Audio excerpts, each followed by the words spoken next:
પણ લાકડી અને લોટો લઈને રખડતા રહે. આ બાબતની જાણ બ્રાહ્મણ પત્નીઓને થતા તેઓ ભોજન સામગ્રી લઈને કનૈયાને ખવડાવે છે. પરમાત્માની યજ્ઞ પત્નીઓને બ્રાહ્મણ પત્નીઓનો ઉદ્ધાર કર્યો છે. તે દિવસથી વૃંદાવનમાં પત્નીઓ ઘરમાં બેસી રહે છે અને ઘરનો ઘણું ખરું કામકાજ બધા પતિઓ જ કરે છે. અને ભક્તિ અતિશય વધે તો દેહાધ્યાસ છૂટે છે અને જેના હૃદય દેહાધ્યાસ તૂટે તે રાસલીલામાં પ્રવેશ મળે છે. ગો એટલે ઇન્દ્રિયો એવો અર્થ પણ થાય છે. ઇન્દ્રિયોને વૃદ્ધિ ત્યાગથી થાય છે, ભોગથી નહીં. ઇન્દ્રિયોને ભોગમાં માર્ગે હટાવીને ભક્તિ માર્ગ તરફ વાળવાનું છે.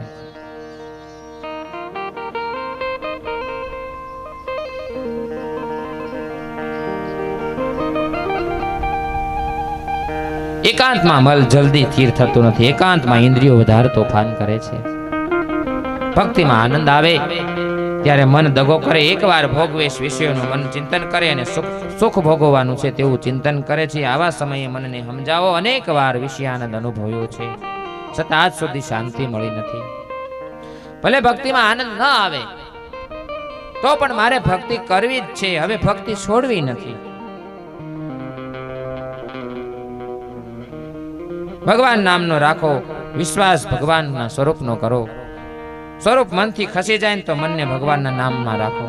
મંત્ર અને મૂર્તિ આ બંનેમાં જે મનને રાખે છે ને તે વાસનાનો વરસાદ સહન કરી શકે. ઇન્દ્ર રાજાએ જ્યારે વરસાદ પાડ્યો ને ત્યારે પ્રભુએ ટસલી આંગળી ઉપર ગિરિરાજ ગોવર્ધન ધારો કર્યો હતો.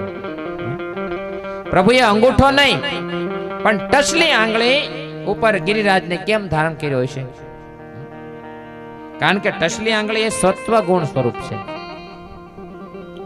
સત્વગુણ બ્રહ્મ સંબંધ કરાવે, એ બ્રહ્મ સંબંધને ટકાવી રાખે છે. સત્વગુણ સંયમથી સાદું ભોજન કરવાથી અને પવિત્ર ગ્રંથનું વાંચન કરવાથી સત્વ પ્રધાન એવા સાધુઓનો સત્સંગ કરો. ગોવર્ધન લીલામાં પૂજ્ય અને પૂજક એક બને છે. પૂજા કરનાર કૃષ્ણ છે અને જેની પૂજા થાય છે એ પણ કૃષ્ણ છે. ભગવાન પોતે ગિરિરાજમાં પ્રવેશ કરે છે. પૂજ્ય અને પૂજક બે એક થાય છે. ત્યાં સુધી આનંદ આવતો નથી. આ અદ્વૈતનું પ્રથમ પંક્તિયું છે અને રાસલીલા એ ફળ છે. ગોવર્ધન લીલા જ્ઞાન અને ભક્તિને વધારનારની લીલા છે. જ્ઞાન અને ભક્તિ વધે ત્યારે રાસલીલામાં પ્રવેશ મળે છે. જ્ઞાન અને ભક્તિ વધે ત્યારે ઇન્દ્રિયો વાસનાનો વરસાદ વરસાવે છે. પૂજક અને પૂજ્ય, સેવક અને સેવી એક બને ત્યારે ભક્તિ વધે છે.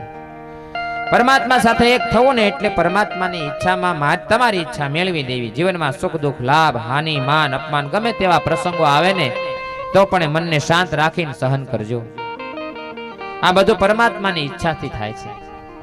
આપણી ઈચ્છાથી કશું થતું નથી. આ બધી ભગવાનની મરજી હોય એમ થાય એમ માનજો. ઈચ્છા એ જ મારી ઈચ્છા છે, ભગવાનની ઈચ્છા એ જ મારી ઈચ્છા છે. ભક્તિ કરતા કદાચ નુકસાન થાય, ભક્તિ કરતા કોઈ દુઃખનો પ્રસંગ આવે તો પરમાત્માને ઠપકો આપતા નહીં. પરમાત્માની ઈચ્છાથી જે થયું એ સારું થશે અને જે થઈ રહ્યું છે એ સારું થશે. થઈ રહ્યું છે એ સારું થઈ રહ્યું છે. જે થશે પણ એ પણ સારું થશે. એવી શ્રદ્ધા રાખજો. પરમાત્મામાં વિશ્વાસ રાખજો.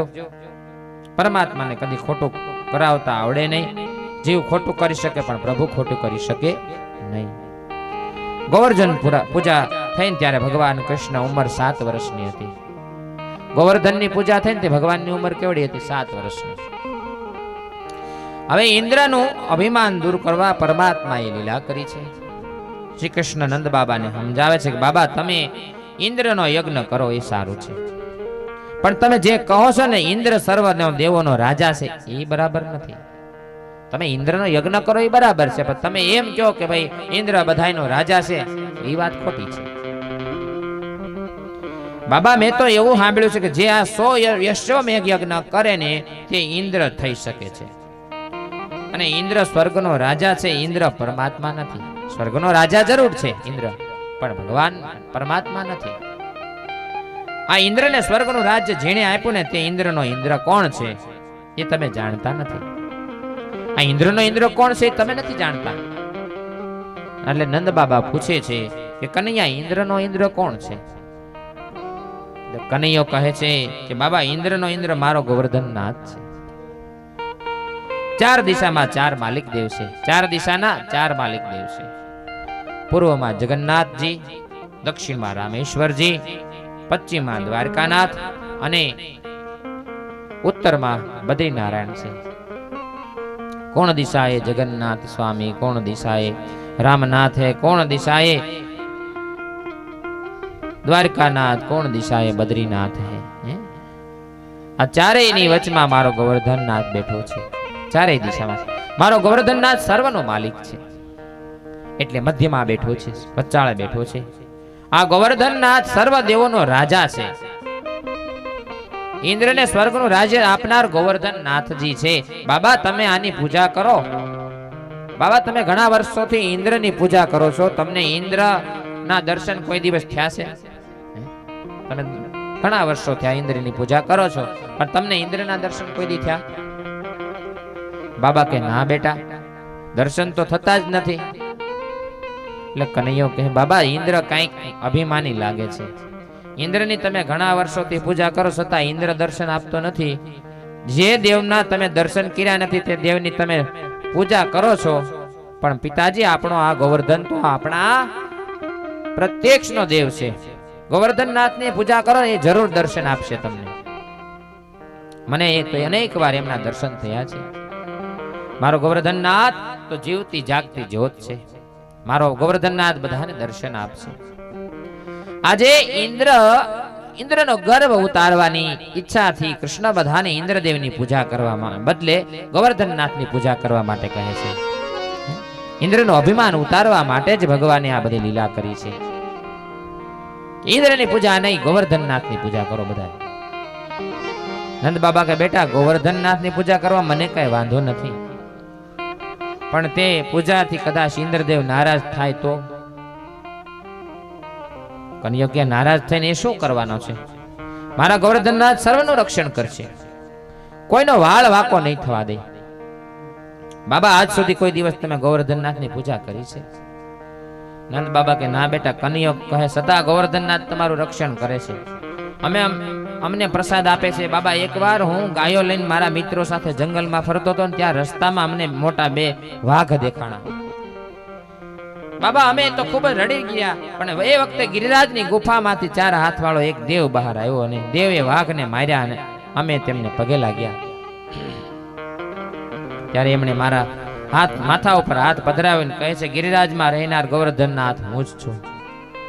બેટા તું મને બહુ વાલો લાગે છે, તે જોતા પ્રેમ જાગે, હું મારી બધી શક્તિ તને આપવાનો છું. બાબા ગોવર્ધનનાથે મારા માથા ઉપર હાથ પધરાવ્યો છે, મારી ઉપર એમની બહુ જ કૃપા છે, માટે તમે ગોવર્ધનનાથની પૂજા કરો. નંદ બાબા કહે આ અમે ગોવર્ધનનાથની પૂજા તો કરીએ, પણ અમે પૂજા વિધિ તો કઈ જાણતા નથી, તો પૂજા કેવી રીતે કરશું? કારણ કે અમને શીખવાડ તો અમે પૂજા કરીએ ને ગોવર્ધનનાથની. કનૈયો કે બાબા હું પૂજા વિધિ જાણું છું, તમે ચિંતા ન કરો. બેસતા વર્ષે પૂજા કરશું આપણે. મારે મોટો અન્નકૂટ કરવો છે, મારે આખા ગામને જમાડવું છે અને બધાને પ્રસાદ આપવો છે. બાબા હું હાસુ કહું ને તો મારા ઠાકોરજી આરોગ્ય છે, એમના બધાને દર્શન કરાવીશ. લાલા બધાને પોતપોતાના ઘેરેથી ભાતની સામગ્રી લાવવાનું કહે છે. જેના ઘરમાં સામગ્રી ઠાકોરજી આરોગશે તેના ઘરમાં લક્ષ્મીજી અન્નપૂર્ણા બિરાજ છે.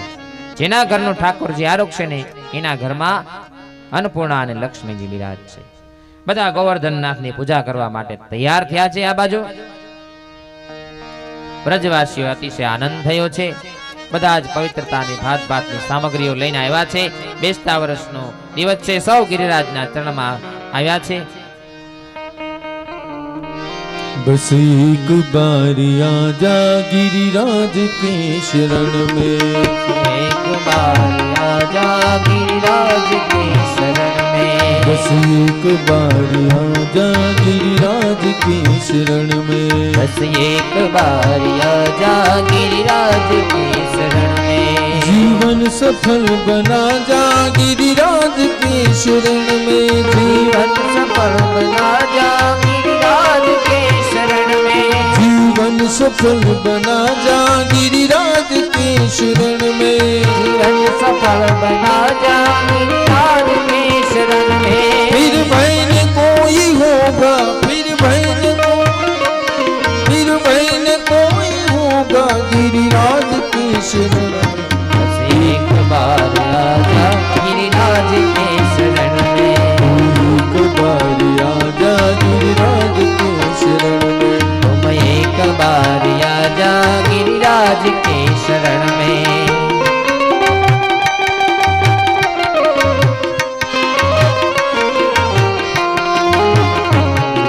जय गिरिराज। जय जय गिरिराज।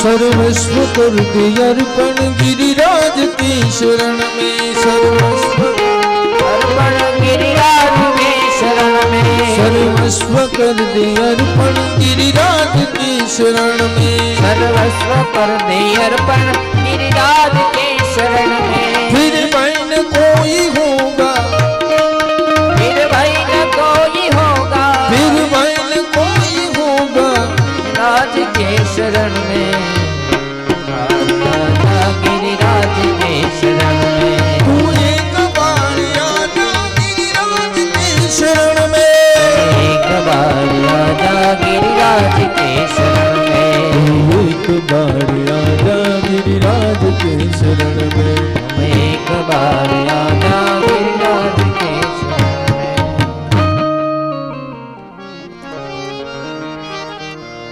સર્વ દેવો મન આપે એ બધાને માન મોટા હોય. પૂજાના આરંભમાં કનૈયાએ કહ્યું પહેલા તો ગણપતિને પૂજા કરવી પડે હો. પહેલા ગણપતિને આપણે પૂજા કરવી જ પડશે. ગણપતિની પૂજા વિના ગોવર્ધનનાથની પૂજા થાય ને.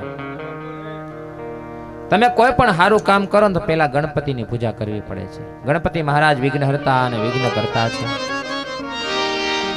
ઓમ ગણાનાથ ગણપતિ ગું હવામહે પ્રિયાણાંતવા પ્રિયપતિ ગું હવામહે. પ્રથમ ગણપતિ મહારાજની પૂજા કરી પુણ્ય વાચન થયું છે. પછી ગોવર્ધનનાથની પૂજા કરે છે.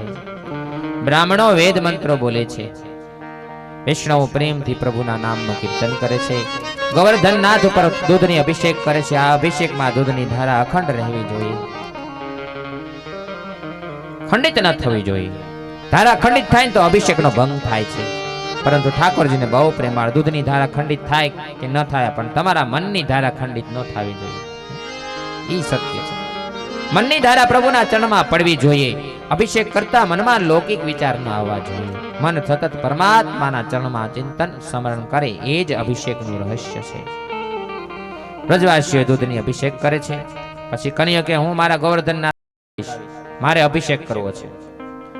આજે ભગવાન કૃષ્ણ પૂજા કરે છે. ગોવર્ધનનાથની જળથી અભિષેક કરવા માટે ગોપ બાળકો યમુનાજીનું જળ લાવવામાં આવ્યા છે. ગિરિરાજ શ્રી યમુનાજી દૂર છે. બાળકો યમુનાજીનું જળ લઈ આવે છે. ગિરિરાજનું સ્વરૂપનું બહુ વિચાર છે. બાળકો જળ લાવીને થાકી જાય છે. ઠાકોરજીની સેવા કરતા શરીર થાકી જાય છે. ખૂબ પસીનો નીકળે છે. પછી પરમાત્માને વંદન કરીને કહો મારે હવે કાંઠે કાંઈ થતું નથી. પરમાત્માને દયા આવશે. મનુષ્ય પૈસા માટે પસીનો પાડે છે પણ પરમાત્મા માટે પસીનો પાડતો નથી. બાળકો કહે કનૈયા ઠાકોરજી બહુ મોટા છે, એમને નવડાવવા માટે ઘણું પાણી જોશે. અમે તો થાકી ગયા છીએ, હવે પાણી લાવી લાવીને હારી હારી. કનૈયા ગોવર્ધનનાથને પ્રાર્થના કરે, હે ગોવર્ધનનાથ, મારા મિત્રો થાકી ગયા છે. તમારા ચરણમાં ગંગા યમુના સર્વ રહેલા છે. કૃપા કરીને કોઈ પ્રગટ કરો. તે જ સમયે ગિરિરાજમાંથી ખળખળ ખળખળ કરતા ગંગાજી પ્રગટ થયા છે, જેને લોકો માનસી ગંગા કહે છે. માનસી ગંગા કહે છે, જેની ગંગા જળથી ગોવર્ધનનાથને ખૂબ અભિષેક કર્યો, સ્નાન કરાયું. પછી કૃષ્ણ ગિરિરાજની સુંદર શૃંગાર કરે છે. પેલું પિતાંબર પહેરાવે છે, કેસરી ઉપરણા લે છે. કનૈયા ઠાકોરજીનો શૃંગાર કરે છે. પછી આ જગત કૃષ્ણએ બનાવ્યું છે. આ જગત તેણે પોતાના ચહેરા જુદા જુદા બનાવ્યા છે. એકનો ચહેરો બીજા સાથે મળતો આવતો નથી. ક્યાંય તમે ભાળ્યો એકનો ચહેરો આપણે જો બીજો ચહેરો ક્યાંય મળતો આવતો હોય? ભગવાને આખી જગત બનાવ્યું, આખી દુનિયા બનાવી, કોઈ એક જેવો નથી કોઈ બીજો. બધા એના રૂપ અલગ અલગ બધા બનાવ્યા છે ભગવાને. અને જો 16 આની પણ મળતો આવે તો ગડબડ થઈ જાય. 16 આની શહેરો પણ જો મળતો આવે ને તો ગડબડ થઈ જાય. મોરનું ઈંડું ધોળું હોય છે પણ તે ધોળા ઈંડામાં ભગવાન અવનવા રંગ કેવી રીતે પૂરતા હશે? મોરનું ચિત્રામણ કેવું સુંદર છે. આ જગત એ પ્રભુના મોટો ચમત્કાર છે. આપણે ચમત્કાર કરીને આજ મોટો ચમત્કાર છે, બાકી બીજો કોઈ ચમત્કાર છે જ નહીં. અંધશ્રદ્ધામાં બહુ પડવું નહીં. કોઈ કે અમે આમ કરી નાખીને, કોઈ આમ કરી નાખીને, બધી ખોટી વાત છે ભાઈ.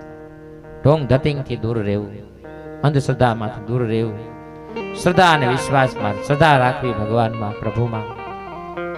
કોઈ કે હું આ હાથમાં કંકુ કાઢી દઉં, કોઈ કે આમ કરી દઉં, બધું ખોટું છે. અંધશ્રદ્ધામાં નહીં પડતા.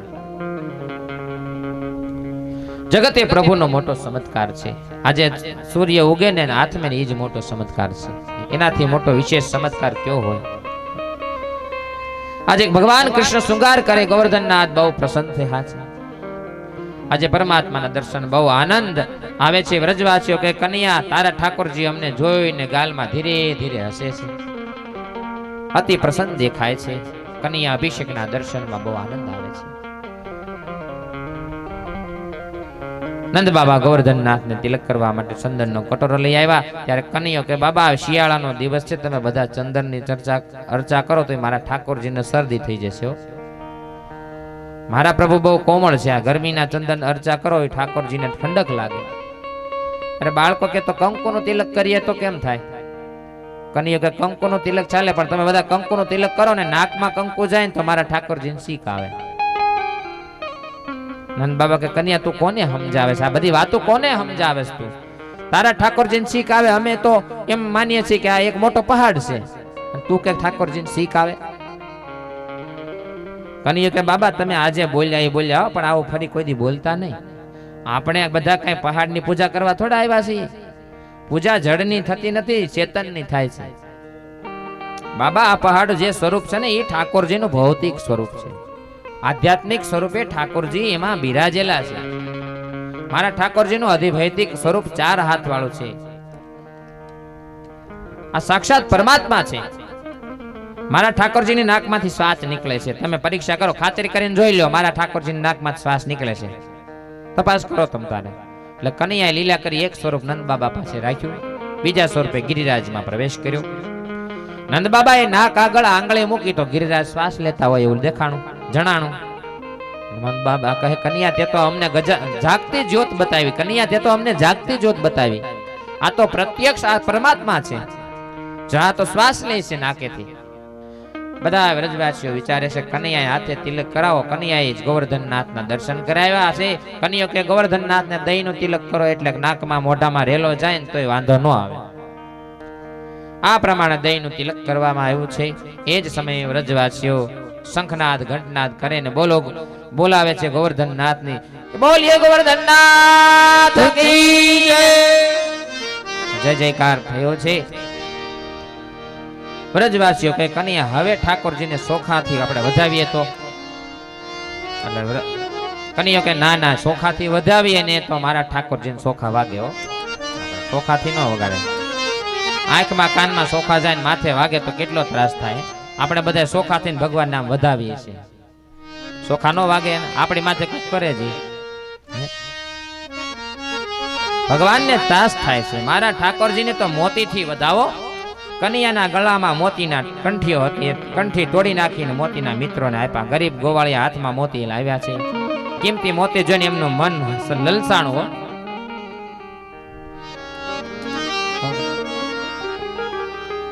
કેટલા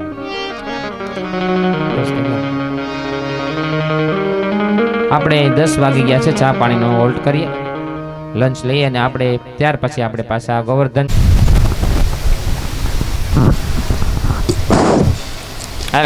હાલો પૂરું ને બીજું આગળ વધારું. કૃષ્ણ કનૈયા લાલ કી જય, ગોવર્ધનનાથ કી જય. સાંજના સમયે गिरिराज धरण श्रीजी तुम्हारी शरण गिरिराज धरण श्रीजी तुम्हारे शरण. गिरिराज धरण श्रीजी तुम्हारे शरण गिरिराज धरण श्रीजी तुम्हारे तुम्हारी शरण श्रीजी तुम्हारी शरण श्रीजी तुम्हारे शरण श्रीजी तुम्हारे शरण श्रीजी तुम्हारी शरण श्रीजी तुम्हारी शरण श्रीजी तुम्हारे शरण श्रीजी तुम्हारे शरण गिरिराज धरण श्रीजी तुम्हारी शरण गिरिराज धरण श्रीजी तुम्हारे शरण गिरिराज धरण श्रीजी तुम्हारी शरण गिरिराज धरण श्रीजी तुम्हारे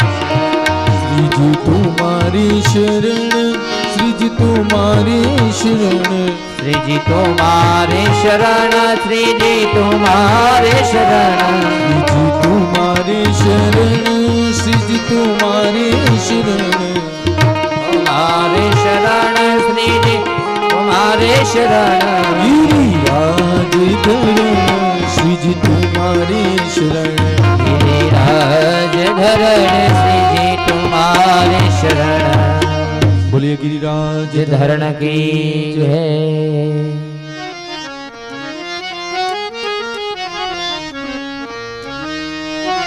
ભગવાનની ગિરિરાજની સમ્મુખ સાધન સામગ્રી પધરાવે છે, તુલસી અર્પણ કરે છે. ભગવાનને ભોગ ધરાવ્યા વગર ખાશો નહીં. જમવા બેસો ને ભગવાનને થાળ ધરાવ્યા વગર ખાશો નહીં. ભોગ ન ધરાવવાથી ભગવાન ભૂખ્યા તો રહેતા નથી, પણ તમને કોઈ દિવસ ભૂખ્યા રહેવાનો પ્રસંગ નહીં આવે. ભોગને તમે ભગવાનને ભોગ ન ધરાવો તો કઈ ભગવાન ભૂખ્યા નથી રહેતા, પણ તમને ભગવાન ભૂખ્યા નહીં રહેવા દે, એ પાકું ચોક્કસ. આ જન્મમાં નહીં તો બીજા જન્મમાં બધા પૂછે, શું કન્યા તારા ગોવર્ધનનાથને ભૂખ લાગે છે? હાસી હાસુ ખાય છે? કને કે હા, મારો નાથ તો જીવતી જાગતી જ્યોત છે. એ પ્રત્યક્ષ આરોગ્ય છે. કન્યાને હાથ જોડીને ગોવર્ધનનાથને પ્રાર્થના કરે છે, હે ગોવર્ધનનાથ, મને કોણ જમાડી શકે? તમે તો જગતનો જમાડો છો. અમે વ્રજવાસીઓ બહુ પ્રેમથી પવિત્રતાથી તમારા માટે સુંદર સામગ્રી બનાવીએ છીએ, લાવ્યા છીએ. અમારી ભાવના છે કે તમે આરોગો, અમે દર્શન કરીએ, પ્રત્યક્ષ પ્રગટ થઈને આરોગો. કન્યાએ ગમત કરીને એક સ્વરૂપ નંદ બાબા